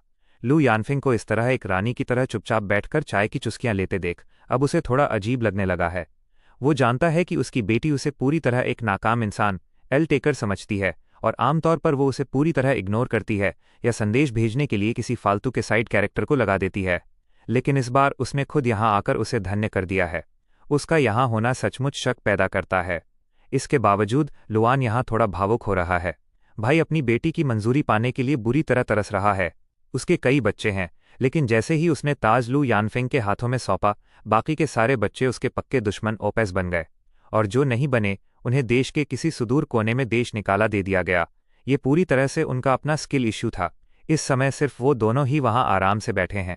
देखिए, पुराने जमाने में आप चाहे कितने भी बड़े सूरमा गीगाचार्ड क्यों न रहे हों, या आपका रुतबा जो भी रहा हो, जब आप एक उम्र पर पहुंच जाते हैं तो आप सिर्फ अपने परिवार के साथ कुछ सुकून के पल बिताना चाहते हैं। लेकिन ये उसके लिए एक बहुत बड़ी नाकामी औल है, क्योंकि उसके रुतबे के साथ वो साधारण सी खुशी जो एक आम परिवार को मिलती है, एक ऐसा ऐशो आराम है जिसे लुआन जैसा इंसान कभी वहन नहीं कर सकता। लू यानफेंग लाक्टान फुआंग की तरफ देखते हुए लुआन लाकुवियन के दिमाग में अचानक एक विचार आता है। वो हैरान सा होकर तुरंत अपनी सीट पर बैठ जाता है और कहता है, मेरी बच्ची, तुम इस लुआन लियू कैनकिन नाम के लड़के के बारे में क्या सोचती हो? लो भाइयों, आखिरकार वो घड़ी आ ही गई जिसका इंतजार था। लू यानफेंग का कुकवैल कुकलैक महल में आना। दरअसल ये सब पहले से ही उसकी सोची समझी योजना का हिस्सा था। वो यहाँ 4D चेस खेल रही है और उसने अपना एक एक कदम पहले से ही प्लान कर रखा है। आमतौर पर उसके पिता अगले 6 दिनों तक लुआन के साथ उसका रिश्ता तय करने की बात नहीं छेड़ते, लेकिन 6 दिन? भाई, वो तो 6 घंटे भी इंतजार नहीं करना चाहती। वो लुआन को इसी वक्त यहीं अपने पास चाहती है, बिल्कुल उसके पिछले जीवन की तरह, जहां उसके पिता कुछ शब्द बोलते थे और बूम, उनकी तुरंत शादी हो जाती थी। सच कहें तो इस मुद्दे पर उसके पिता ने पहले ही कुछ इशारे दे दिए होंगे। असल में पिछले कुछ समय से जब भी मौका मिलता है, वो लू यानफेंग के सामने लुआन की तारीफों के पुल बांधने ग्लेजिंग लगते हैं। लुआन इस समय कमाल का काम कर रहा है। वो कहता है, ये बिल्कुल सही मौका है। जैसे ही वो उसे देखता है, उसे लुआन का ख्याल आता है। अब चूंकि लुआन पिछले कुछ समय से पूरी टीम का बोझ अकेले उठा रहा है, तो भला उसके पिता इस बड़ी जीत डब्ल्यू का फायदा क्यों नहीं उठाना चाहेंगे? पिछले जीवन में उसके पिता ने लुआन की कामयाबी को अपनी सीढ़ी के रूप में इस्तेमाल किया था। लू यानफेंग अपने पिता की बात पूरी तसल्ली से सुनती है। वो अंदर ही अंदर बेहद खुश और उत्साहित है, लेकिन बाहर से उसे अपना आपा बनाए रखना है। वो अपनी चाय को घुमाते हुए बिल्कुल शांत दिखने का नाटक करती है और कहती है, हाँ, मुझे लगता है कि वो काफ़ी ठीक ठाक है, लेकिन वो असलियत अच्छी तरह जानती है। भले ही वो लुआन के प्यार में पूरी तरह पागल हो चुकी हो, लेकिन वो अभी अपनी अंदर की दीवानी फैन गर्ल को सबके सामने नहीं ला सकती। देखिए, पहले जब भी उसके पिता इस लड़के का जिक्र करते थे तो वो हमेशा चिढ़ जाती थी और बेचैनी दिखाने लगती थी। अगर वो इतनी जल्दी अपनी कहानी का ट्रैक बदल देगी तो ये बेहद संदेहास्पद सस लगेगा। इसलिए माहौल के हिसाब से कदम दर कदम आगे बढ़ना होगा। पिछले जीवन की तरह लुआन उसे बिल्कुल बेपरवाह देखता है। वो अपना सिर झुकाए चाय की चुस्कियां ले रही है। उसे इस तरह शांत देखकर वो सोचता है, रुको, जरा ठहरो, यहाँ क्या खिचड़ी पक रही है? क्या मेरी बेटी सचमुच लुआन के लिए दीवानी हो चुकी है? मैं अपनी बेटी को किसी से भी बेहतर जानता हूँ। भाई, वो ज़रूरत से ज़्यादा समझदार है। अगर मैं लुआन के बारे में कोई सीधा इशारा करूंगा तो वो तुरंत भांप जाएगी कि मैं क्या करने की कोशिश कर रहा हूं। लेकिन नहीं, लू यानफेंग यहाँ बिल्कुल बेपरवाह और शांत होने का नाटक कर रही है। लुआन को तो उसकी ये अदा बेहद पसंद आ रही है। भाई पूरी तरह से मज़े में है। उसे लग रहा है कि उसने ज़िंदगी की जंग जीत ली है। वो अच्छी तरह जानती है कि उसके पिता क्या खिचड़ी पका रहे हैं, लेकिन वो उन्हें रोकने की कोशिश तक नहीं कर रही। इसका मतलब साफ है कि वो भी तैयार है। ग्रीन फ्लैग, है ना? मैं अब समझा। ये निश्चित रूप से इसलिए है क्योंकि लुआन ने आज सुबह बिल्कुल एक हीरो की तरह आकर इस लड़की की जान बचाई थी। शर्त लगा लो। लुआन अब लुआन की तारीफों के पुल बांधना शुरू कर देता है। उसकी जीतों की लंबी लिस्ट गिनाने लगता है, लेकिन वो इस काम को इतना ज़्यादा बढ़ा चढ़ाकर करता है कि लू यानफेंग सचमुच चिढ़ने लगती है। क्या आपका भाषण खत्म हो गया? मतलब मुझे आपसे ये सुनने की ज़रूरत नहीं है कि मेरा अपना मर्द कितना लाजवाब है। आप तो बस बकवास किए जा रहे हैं। अब असली मुद्दे पर भी आइए। लू यानफेंग बाहर से तो अपना सख्त चेहरा, पोकर फेस बनाए रखती है, लेकिन अंदर ही अंदर उसका दिमाग फटा जा रहा है। वो अपने मर्द का रोज़ का रूटीन अच्छी तरह जानती है। पहले रात का खाना, फिर 1 घंटे का आराम और उसके बाद सीधे बिस्तर पर जाकर सो जाना। घड़ी की तरफ देखते हुए उसे अंदाज़ा होता है कि उसके सोने में सिर्फ 15 मिनट बचे हैं। अगर उसके पिता ने अपनी बकवास का ये मैराथन चालू रखा तो जब तक वो अपनी बात खत्म करेंगे उसका पति घोड़े बेचकर सो चुका होगा। अब क्या वो आधी रात को उसे शादी की बात करने के लिए बिस्तर से घसीटकर बाहर लाएगी? बिल्कुल नहीं। अब असली मुद्दे पर आओ, वरना हम कल सुबह तक यहीं बैठे रह जाएंगे। लुआन को आखिरकार एहसास होता है कि माहौल बदल रहा है, और वो भी किसी अच्छे संकेत की तरफ नहीं। उसकी बेटी ने अभी भी वही सख्त चेहरा बना रखा है, लेकिन उसके अंदर से जो खतरनाक जादुई ऊर्जा एनर्जी निकल रही है, लुआन उसे अच्छी तरह महसूस कर सकता है। और भाई, वो माहौल बिल्कुल भी शांत नहीं है। खींच और मुझसे बात मत करो वाली कड़क एनर्जी से भरी हुई है। रुको, क्या? ये अचानक इतनी हाइपर क्यों हो रही है? अभी 1 सेकंड पहले तो ऐसा लग रहा था कि ये लुआन के बारे में बात करने के लिए अंदर ही अंदर राजी है। फिर अचानक ऐसा क्यों बर्ताव कर रही है जैसे मैंने इसका मूड ही खराब कर दिया हो? लुआन की आवाज़ धीरे धीरे धीमी होने लगती है। वो अपनी चाय की प्याली से खेलती हुई लू यानफेंग को देखता है और माहौल को समझने की पूरी कोशिश करता है। लेकिन इससे पहले कि वो अंदाज़ा भी लगा पाए कि गड़बड़ कहाँ है, लू यानफेंग के सब्र का बांध टूट जाता है। वो अपनी चाय को जोर से मेज़ पर पटकती है, उसकी तरफ घूमती है और बिल्कुल सपाट अंदाज में कहती है, क्या आपकी बकवास खत्म हुई? क्या आप अब रुक सकते हैं? फालतू की बातें बंद करो और सीधे मुद्दे पर आओ। ये पूरा माहौल सचमुच किसी श्राप जैसा डरावना है। जरा सोचिए, आप लुआन जैसे पिता हैं और आप खुद अपनी ही बेटी से बुरी तरह खौफ खा रहे हैं। लू यानफेंग के चेहरे पर अपने लिए घनघोर नफरत देखकर वो थूक निकलता है और असली खबर सुनाने की कोशिश करता है। वो यहाँ एक बड़ा फैसला सुनाने आया था, लेकिन यानफेंग जिस तरह उसे घूर रही थी भाई, उसका सारा कॉन्फिडेंस हवा हो गया। लुआन इस समय अंदर ही अंदर पूरी तरह बौखला रहा है। आखिर चल क्या रहा है? उसकी बेटी अचानक ऐसा बर्ताव क्यों कर रही है जैसे उसने उसका पूरा मूड ही किरकिरा कर दिया हो? वो तो लुआन की तारीफों के पुल बांध रहा था, उसे इस सदी का सबसे महान गोट बता रहा था, तो फिर गलत क्या हुआ? लुआन उसे देखता है, पूरी तरह उलझन में डूबा हुआ, जब तक कि वो आखिरकार हकीकत में वापस नहीं आ जाता। वो अपने दांत भींचता है और फैसला करता है कि अब जो होगा देखा जाएगा। सीधे मुद्दे पर आते हैं। उसने वैसे भी बहुत देर कर दी है, तो अब इसे बाहर निकाल ही देना बेहतर है। लुआन कहता है, देखो, असली प्लान ये है। लुआन हमारे लिए एक बहुत बड़ी जीत है। वो एक तरह से तुम्हारा सोलमेट है, और चूंकि तुम अभी अभी सिंहासन पर बैठी हो, तो क्या अब उस पर अपना ठप्पा लगाने, शादी करने का सही वक्त नहीं है? बस लुआन को चुन लो। इसमें मेरा कोई छुपा हुआ एजेंडा नहीं है। बस उससे शादी कर लो ताकि नफरत करने वाले अपना मुंह बंद रखें। और अगर वो तुम्हारी पसंद का नहीं है तो उसे बस एक पालतू जानवर की तरह अपने पास रख लो। बाद में जब तुम्हें कोई ऐसा मिले जिसके साथ तुम्हारा सच में तालमेल बैठे तो उससे भी शादी कर लेना। ये इतनी बड़ी बात नहीं है। अब तुम महान सम्राट हो, नियम तुम खुद बनाती हो, है ना? वो यहाँ रुकता है ये देखने के लिए कि कहीं उसने अपनी आफत तो मोल नहीं ले ली। यानफिंग के चेहरे के भाव मुझे अकेला छोड़ दो से बदलकर सीधे मैं अभी किसी का मर्डर करने वाली हूं में बदल जाते हैं। लुआन का दिल जैसे हलक में आ जाता है। हाँ, वो इस वक्त पसीने पसीने हो रहा है। भाई ने सच में सोच लिया कि उसकी बेटी के मूड स्विंग्स बिल्कुल क्रेजी लेवल के हैं। उसे रत्ती भर भी अंदाजा नहीं है कि उसके भाषण के किस हिस्से ने उसे इतना भड़का दिया। वो तुरंत डैमेज कंट्रोल करने में जुट जाता है। सुनो, छोटा भाई लुआन बाकी आम लोगों एनपीसीएस जैसा नहीं है। मैं उसे परिवार की तरह मानता हूँ। वो काफ़ी कूल है, इसलिए मैं सीधे शादी का फरमान जारी नहीं कर सकता। हमें पहले उसकी राय जाननी होगी, लेकिन तुम फिक्र मत करो। मैंने पहले ही दबे छिपे अंदाज में उससे बात की है और वो इस आइडिया के लिए पूरी तरह तैयार है। कैसा रहेगा अगर मैं तुम दोनों की मुलाकात के लिए 3 दिन बाद की तारीख तय कर दूं? जैसे ही वो अपनी बात खत्म करता है, लू यानफिंग तुरंत खड़ी होती है और अपने एक ही हाथ के प्रहार से अपनी कुर्सी के परखच्चे उड़ा देती है। लुआन एकदम सन्न रह जाता है और वो सीधे चिल्लाती है, क्या 3 दिन? अगर मुझे 3 दिन का इंतजार करना था तो मैंने आज तुम्हारी बकवास सुनने में अपना समय क्यों बर्बाद किया? तुम इतनी छोटी सी मामूली समस्या पर बहुत ज्यादा समय ले रहे हो। तुम्हारे भरोसे तो मानव जाति पूरी तरह बर्बाद हो चुकी होती। लुआन को कल सुबह का टाइम दो। मुझे ये काम हर हाल में जल्द से जल्द खत्म चाहिए। वो तुरंत वहां से निकल जाती है और लुआन को एक बिल्कुल जोकर की तरह वहां अकेला छोड़ देती है। जैसे ही लू यानफिंग महल के निकास द्वार पर पहुंचती है, वो एक पल के लिए रुकती है, बिल्कुल उस ठंडे, बिना किसी भावना वाले एनिमे ग्लांस के साथ पीछे मुड़कर देखती है। सचमुच उसका सिर्फ आधा चेहरा दिख रहा है और वो किसी बर्फीले बुत से भी ज्यादा ठंडी लग रही है। वो आखिरी कड़क लाइन छोड़ती है, अगर आपको ये पसंद नहीं है तो इसे चुपचाप स्वीकार कर लीजिए। इसे ऐसे ही समझिए जैसे हरम में किसी कुत्ते को रखना। मेरी माँ भी उस जमाने में आपके लिए सिर्फ एक कुत्ता ही थी, है ना? और वो वहां से गायब हो जाती है। लेकिन लुआन लूशुआन भाई को रत्ती भर भी फर्क नहीं पड़ा। उसके और उसकी माँ के बीच का वो पूरा पुराना ड्रामा अब बीती बात हो चुकी है, एक तरह से बीता हुआ कल। जाहिर है यानफिंग टैनफोंग इस बात को लेकर हमेशा से चिढ़ी हुई थी, लेकिन लुआन तो बिल्कुल चिल है। रात गई, बात गई। अतीत की किसी नाकामी ऑयल को अब सुधारा नहीं जा सकता, इसलिए उसने इस पर तनाव लेना छोड़ दिया है। लेकिन अब वो सचमुच असमंजस में है और ये समझने की कोशिश कर रहा है कि आखिर उसकी बेटी के कहने का मतलब क्या था। 3 दिन का इंतजार नहीं कर सकती वाली बात क्या थी? क्या कोई ऐसी टाइमलाइन भी है जहां उसकी बेटी सचमुच लुगान के लिए इतनी दीवानी हो चुकी है? मतलब वो इतनी बेताब है कि कल सुबह ही इस शादी को स्पीड रन करना चाहती है। जैसे ही ये विचार उसके दिमाग में आता है, वो तुरंत इसे अपने सिर से डिलीट कर देता है।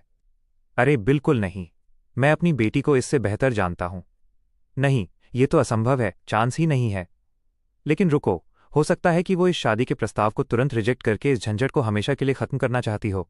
इस बात का एहसास होते ही लुआन उछलकर खड़ा हो जाता है और जहां लुआन ठहरा हुआ है उस तरफ बिल्कुल पक्के इरादे से देखने लगता है। लुआन भाई, तुम बिल्कुल फिक्र मत करो, बस शांत रहो। कल मैं ये पक्का करूंगा कि तुम दोनों की शादी हो जाए, चाहे तुम्हें पसंद हो या ना हो। इस बीच आप आराम से अपने बिस्तर में दुबके हुए हैं और अचानक आपको एक जोरदार छींक आती है। अपनी नाक रगड़ते हुए आप सोचते हैं कि आखिर आप यहां कब से हैं और ये अचानक बेवजह छींक क्यों आई। आप इसे नज़रअंदाज कर देते हैं, ये सोचकर कि आजकल माहौल ही कुछ अजीब चल रहा है। आप वापस गहरी नींद में सो जाते हैं और अगली सुबह तक पूरी दुनिया का नज़ारा बदल चुका था। आज अर्थ सिटी या यूं कहें कि पूरे मानव क्षेत्र की ऊर्जा कल के मुकाबले बिल्कुल अलग थी। हर कोई अभी भी उस अर्थ रैंक अपग्रेडर और सम्राट स्तर की जादुई कलाकृतियों एम्परर टियर आर्टिफैक्ट्स के जादू में खोया हुआ था। उधर ब्लिसफुल पैलेस के अंदर लू यानफिंग चुपचाप अपना नाश्ता कर रही है, जबकि लुआन उसके ठीक सामने बैठा है। भाई, सदियां बीत गईं जब वो आखिरी बार लू यानफिंग के साथ एक ही मेज पर बैठा था। ऐसा नहीं है कि कल्टीवेटर्स को सचमुच खाने की ज़रूरत होती है, लेकिन आप तो जानते ही हैं कि माहौल कैसा है। आज उसकी बेटी अचानक खुद चलकर नाश्ता मांगने आई थी, जो कि अपने आप में एक बहुत बड़ा रेड फ्लैग था। दाल में कुछ तो काला था। चलो सच का सामना करते हैं। लू यानफेंग को लुआन की कोई परवाह नहीं थी। उसके खाने की इकलौती वजह आपका वो पिछला जीवन था, जहां आपने उसे लाड़ प्यार देकर बिगाड़ दिया था और उसे हर एक दिन नाश्ता करने के लिए मजबूर किया था। आप हमेशा यही ज्ञान देते थे कि अगर नाश्ता छोड़ा तो दिमाग पूरी तरह खाली, स्मूथ ब्रेन हो जाएगा। सच में हर सुबह अपना खाना पकाने के बाद आप शालीनता से उसका एक हिस्सा उसके पास भिजवाते थे। शुरुआत में तो उसने इसे देखना तक गवारा नहीं किया, लेकिन सिर्फ एक बाइट ने पूरा गेम बदल दिया। वह पूरी तरह हैरान रह गई थी। इसके अलावा आपके हाथ का बना खाना हेवनली डाओ वाइब से भरपूर होता है, जिससे पेट भारी होने के बजाय कल्टीवेटर्स को उल्टा एक तगड़ा स्टैट बूस्ट मिलता है।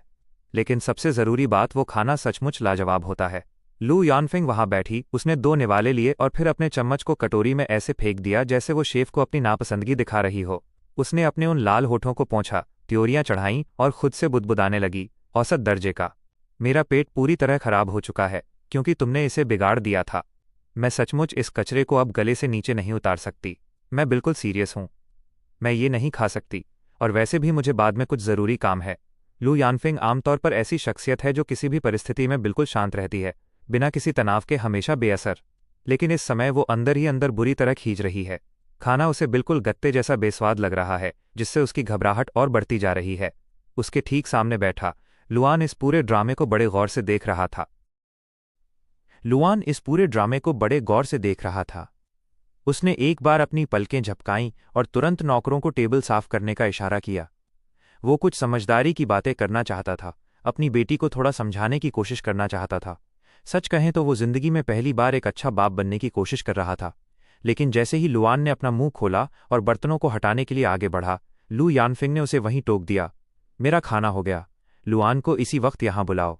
फालतू की बेकार बातों में अपना समय खराब करना बंद करो। और वैसे तुम्हारी तरफ से ये कैसी आवाज़ आ रही है? सच में ये बहुत चिढ़ाने वाली है। दूसरी तरफ एक्सट्रीम ब्लिस पैलेस के रास्ते में आप अपनी ही धुन में मज़े से कोई गाना गुनगुनाते हुए आगे बढ़ रहे हैं, बाहरी दुनिया से बिल्कुल बेखबर। ज़रा हमारे लौंडे को तो देखो, चेहरे पर चौड़ी मुस्कान लिए वो हाथ में झींगुर का एक छोटा सा डिब्बा, क्रिकेट जार ऐसे दबाए हुए है जैसे उसके हाथ कैंसर का इलाज लग गया हो। उस डिब्बे के अंदर एक झींगुर है। और अरे रुको, मुझे ये अच्छी तरह याद है। उसके पिछले जीवन में ये ठीक वही दिन है जब उसने झींगुरों की लड़ाई के मैदान में लुआन को बुरी तरह धोया था। जी हाँ, वो सचमुच जीत गया था। और जब लू शुआन ने उससे पूछा कि उसे इनाम में क्या चाहिए, तो हमारे इस मुख्य किरदार ने महाबेवकूफ़ों एल टेकर वाली हरकत करते हुए दुनिया की सबसे घटिया और ठरकी लाइन मार दी थी। लू यानफिंग बहुत खूबसूरत है, उसे मुझे सौंप दीजिए। और कहानी को कुछ दिन आगे बढ़ाओ तो पता चलता है कि लूशु युआन ने सचमुच जाकर उन दोनों की शादी करवा दी थी। भाई, ये तो कहानी के सारे नियम कायदे तोड़ने, लोअर ब्रेकिंग वाले लेवल की अजीब बात है। जरा सोचो, सिर्फ इसलिए कि तुम कीड़ों की एक लड़ाई हार गए, तुमने अपनी सगी बेटी किसी अनजान लड़के को सौंप दी। कमाल की पेरेंटिंग है भाई, मानना पड़ेगा। वैसे उनका आपस में मिलना भी पूरी तरह से एक इत्तेफाक था। ये लू शुआन मूल रूप से एक रिटायर्ड बूढ़ा है जो सिर्फ मज़े की ज़िंदगी जी रहा है, शराब पीना, जुआ खेलना और ज़रूरत से ज़्यादा समय बस मछली पकड़ने वाली छड़ी को घूरते हुए बिताना। हमारी इस मुख्य किरदार के शानवू महाद्वीप पर इसेकाई एडवेंचर का ये दूसरा साल था। उसने इस बूढ़े को एक उजाड़ झील के किनारे अपनी मछली पकड़ने की कला फिशिंग डाव का अभ्यास करते हुए पाया और बस वहीं से उनकी दोस्ती शुरू हो गई। उस समय वो जानता भी नहीं था कि ये बुजुर्ग असल में कौन है। वे बस दो पक्के यार थे जो साथ बैठते, चिल करते और मछलियां पकड़ते थे। हमारा नायक बस बकवास किए जाता और धरती अर्थ के अजीब अजीब किस्से सुनाता था। ईमानदारी से कहें तो लूशु युआन के लिए उसकी बातें दिमाग का दही करने वाली होती होंगी, लेकिन इस बूढ़े को उसकी हर एक बात किसी ब्रह्मांडीय ज्ञान, गैलेक्सी ब्रेन नॉलेज जैसी गहरी लगती थी। और इस तरह वे बेस्ट फ्रेंड्स बन गए। इसके बाद हमारा नायक सीधे महल में ऐसे रहने आ गया जैसे वो उसका अपना कोई एयरबीएनबी हो, और वो सारा दिन इस बूढ़े के साथ शराब पीने और मज़े करने में बिताने लगा। लेकिन एक सेकंड के लिए सीरियस बात करते हैं, जिस तेज़ी से उसका सिस्टम लेवल अप हुआ है उसके लिए लू शुआन की दाद देनी पड़ेगी।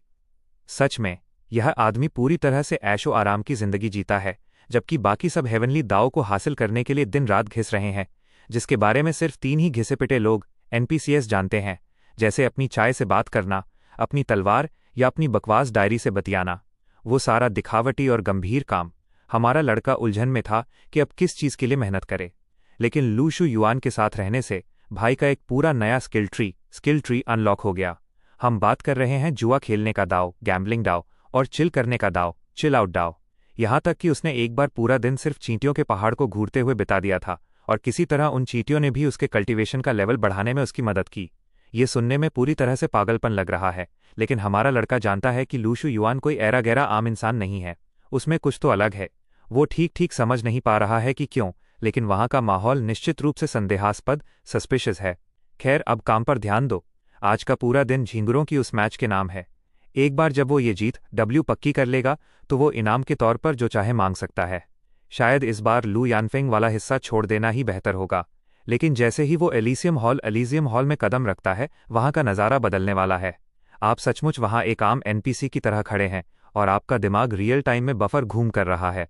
रुको, लू यानफेंग यहाँ क्या कर रही है? जब तक आपका दिमाग इस हैंगओवर से बाहर आने की कोशिश कर रहा है, उधर लुआन ने अभी तक अपना मुंह खोला भी नहीं। लुआन बिल्कुल आपके सामने आ जाता है और अपनी बेटी से आपको बचाने के लिए बीच में दीवार बनकर खड़ा हो जाता है। वो आपको पीछे धकेलता है और फुसफुसाता है, भाई अभी यहां से कट लो। माहौल बहुत गर्म है। आप पूरी तरह से हैरान हैं। कल तक जो पिता अपनी बेटी को पालतू जानवर की तरह सौंपने की बातें कर रहा था, आज अचानक इतना प्रोटेक्टिव कैसे हो गया? असल में लुआन ने कल रात लू यानफेंग की वो कातिलाना एनर्जी देख ली थी। उसे लगा कि उसकी बेटी लुआन को कल सुबह ही जान से मारने या रिजेक्ट करने के लिए इतनी बेताब है। उसे क्या पता कि उसकी बेटी नफरत में नहीं बल्कि प्यार में अंधी होकर इस शादी को कल सुबह ही निपटाना चाहती थी। लुआन को लग रहा है कि अगर आज उसने आपको अपनी बेटी के सामने छोड़ दिया तो कल सुबह आपकी लाश ही मिलेगी। अपनी बेटी के इस नो मेकअप लुक और अचानक बदले हुए कातिलाना हुस्न को देखकर बुढ़े का शक और गहरा हो गया है। उसे लग रहा है कि ये लड़की आज पूरा प्लान बनाकर आई है। पहले हुस्न के जाल में फंसाओ, फिर सीधे खल्लास। तुम अभी तक गए नहीं? लू यानफेंग की आवाज़ गूंजती है, जो अपने पिता के इस बीच में कूदने से बेहद चिढ़ चुकी है। उसकी आंखों में साफ लिखा है, बुढ़े, बीच से हट वरना अगला नंबर तेरा है। लुआन का पसीना छूट रहा है। वो आपको पीछे छिपाते हुए अजीब अजीब बहाने बना रहा है। अरे बेटी, मैं तो बस इसे नाश्ते के लिए पूछ रहा था। हाँ, नाश्ता बहुत ज़रूरी है ना? आप वहाँ पीछे खड़े होकर इस बाप बेटी के अजीब से साइलेंट वॉर को देख रहे हैं और आपका दिमाग अभी भी उस काले रंग की लेस वाली स्टॉकिंग्स पर ही अटका हुआ है। क्या गज़ब का ड्रामा चल रहा है भाई।